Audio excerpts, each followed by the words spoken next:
Assalamualaikum warahmatullahi wabarakatuh. Fatimah Az-Zahra adalah putri Rasulullah SAW yang dikenal sebagai sosok yang sangat taat kepada orang tuanya. Fatimah radhiyallahu an melebihi wanita-wanita di masanya dalam hal kemuliaan dan keturunan, pewaris keutamaan, ilmu dan perangai yang baik. Sedangkan Ali bin Abi Thalib radhiyallahu anhu adalah seorang sahabat Nabi Muhammad SAW dan juga sosok pahlawan. Namun beliau merupakan pemuda yang miskin.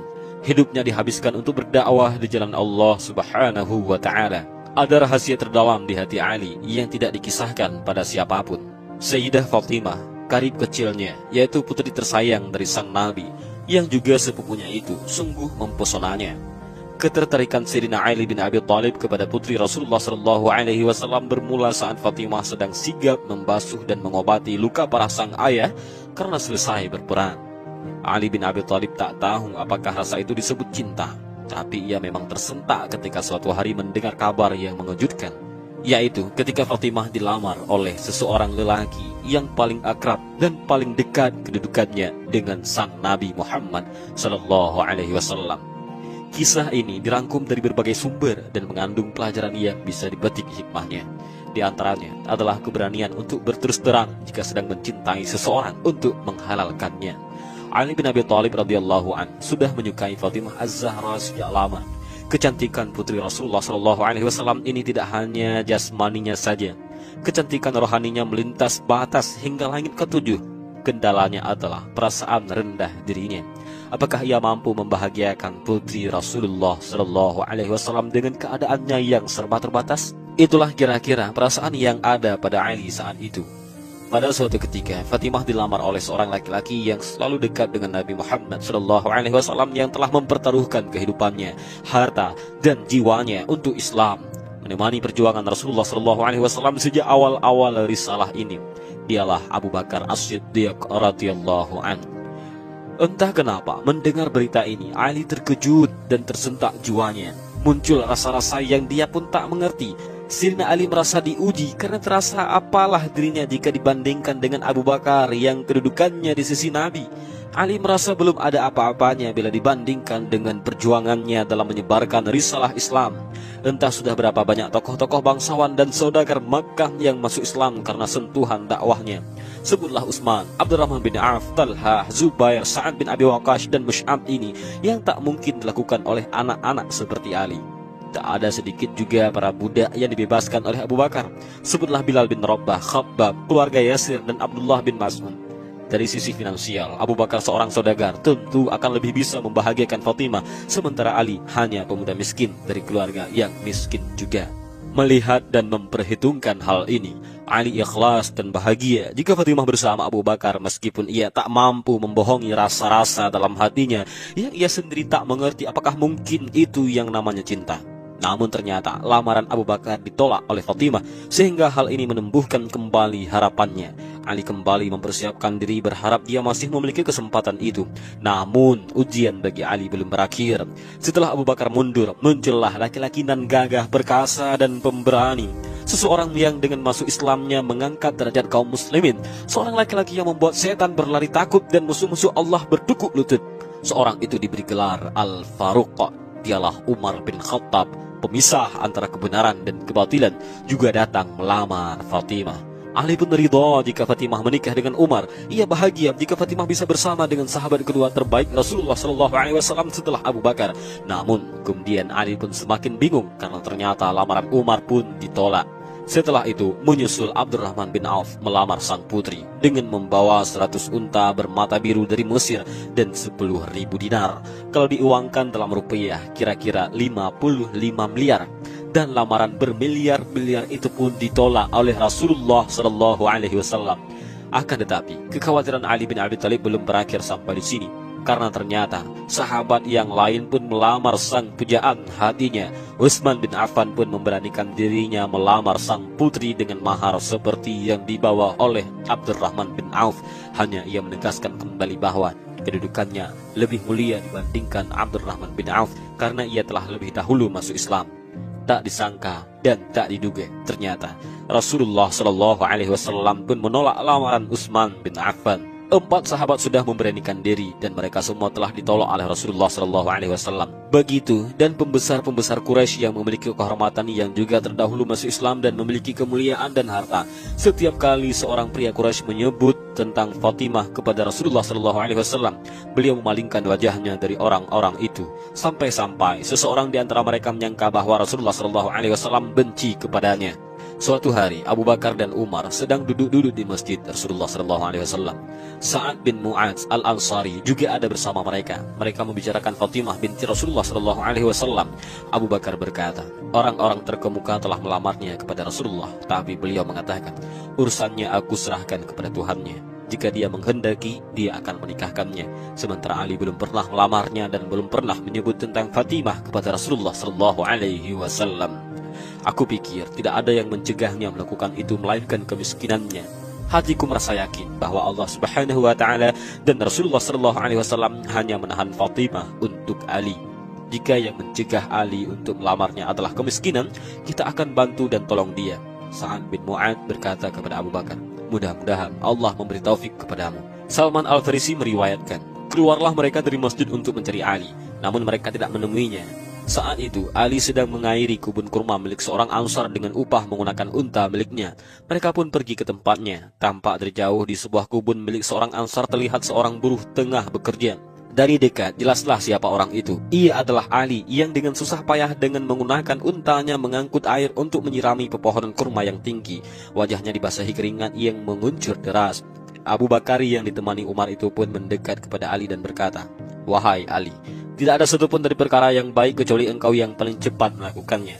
Hubunganmu dengan Rasul dari sisi kekeluargaan, kedekatan, serta masa lalu bukanlah rahasia bagi semua orang. Dengan hal-hal tersebut, mengapa engkau tidak mendatangi Rasul untuk meminang Fatimah? Umar tanpa basa-basi meneruskan pembicaraan. Para pembesar Quraisy menginginkan Fatimah sebagai istri, namun Rasul menampiknya. Aku berpikir beliau melakukan hal tersebut disebabkan dirimu.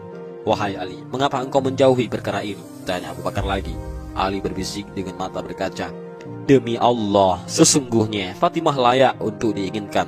Namun, kemiskinanlah yang telah menghalangiku untuk memintanya.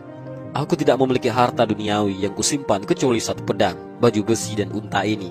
Dengan sedih Abu Bakar berkata, dunia di sisi Rasul seperti debu dan tanah yang bertebaran di udara.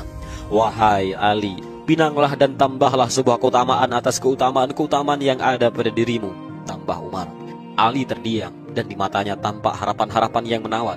Selama 3 hari, Ali berpikir keras hingga akhirnya memberanikan dirinya. Selama di perjalanan, Ali selalu berdoa untuk selalu menguatkan hatinya dan meyakinkan bahwa Allah Maha Kaya. Saat itu, Rasulullah SAW sedang duduk di kamar Ummu Salamah. Kemudian, terdengar beberapa ketukan pintu. Sang tamu itu tak lain ialah Ali bin Abi Thalib. Didikan Rasulullah SAW ini dengan rasa malu dan diam duduk di sudut rumah. Butiran-butiran keringat tampak di dahinya seperti permata-permata yang gemerlapan. Kalimat-kalimat bergelora di dalam relung hatinya.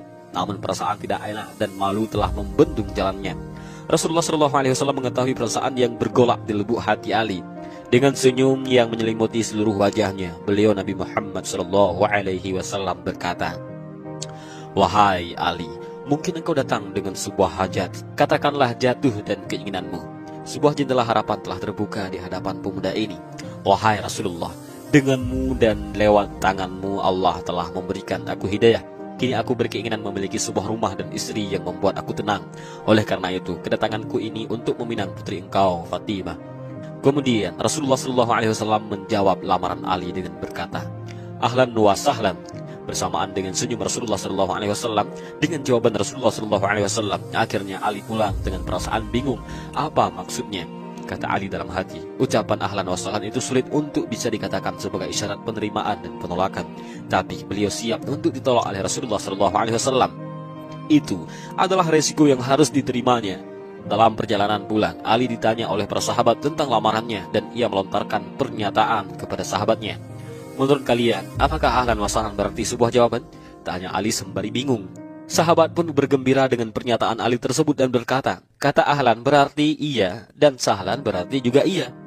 Berarti engkau mendapat 2 kata iya dalam lamaranmu. Dalam riwayat versi lain diceritakan, Rasulullah SAW berkata kepada Ali, wahai Ali, beberapa pria sebelum engkau telah menginginkan Fatimah sebagai istri, namun dia selalu menunjukkan ketidaksukaan di wajahnya.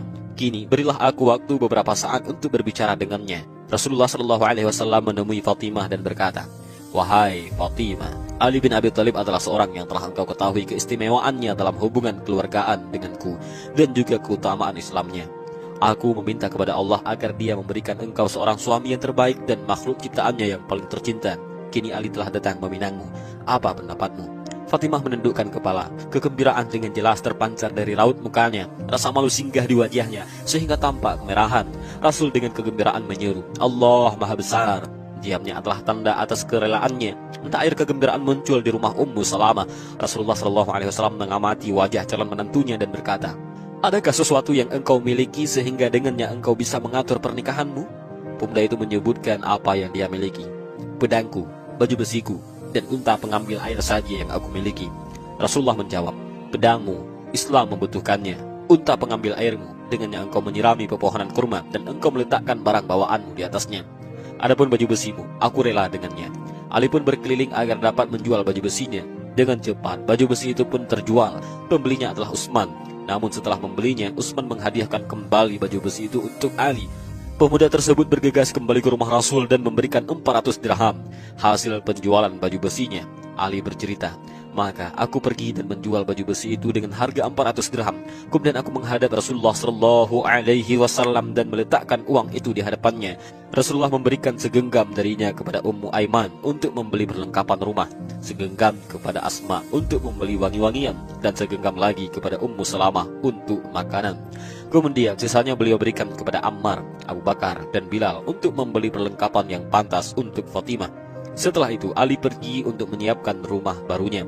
Bayangan wajah Fatimah selalu hadir di hadapan Ali dan mengalirkan air mata yang sejuk dalam hatinya. Ali mengamati keempat sudut kamar dan dia sadar di rumah itu sama sekali tidak ada satupun yang memikat seorang wanita. Tidak ada kain sutra dan tidak pula ranjang yang empuk. Namun dia mengenal baik Fatimah dan mengetahui bagaimana watak putri Rasulullah SAW ini memiliki jiwa agung yang murni, yang ridho atas kehidupan sederhana dan jauh dari kenikmatan fana duniawi. Maka menikahlah Ali dengan Fatimah. Pernikahan mereka pun penuh hikmah walau diarungi di tengah kemiskinan.